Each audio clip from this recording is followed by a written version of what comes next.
اعوذ بالله من الشیطان اللعین الرجیم. بسم الله الرحمن الرحیم.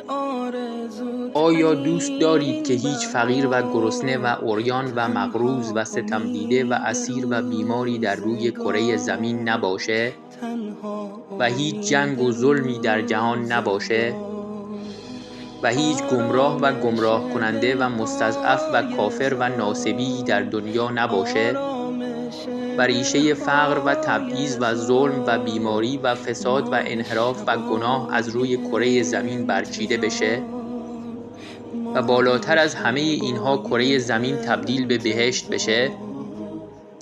تنها راه چاره برای تحقق این امر ظهور امام عصر عجل الله تعالی فرجه الشریفه و یکی از راه‌های نزدیکتر کردن ظهور احیای امر یا نشر علوم یا احادیث شریفه اهل بیت علیهم السلامه تا جهانیان با آشنایی با اهل بیت علیهم السلام و کلام شریفشون هرچه بیشتر شیعه بشن و تعداد یاران امام عصر عجل الله تعالی فرجه الشریف و دعا کنندگان جهت ظهور بیشتر بشه.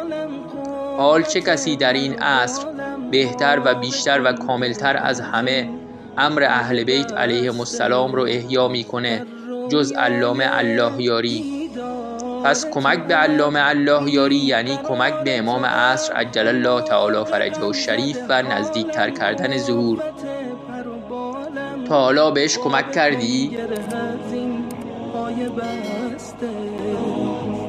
بر روزگار بی حبیب، بر روزگار بی حبیب، جانا تویی تنها طبیب، جانا تویی تنها طبیب. یارا در این شهر غریب، یارا در این شهر غریب، عطری نداره بی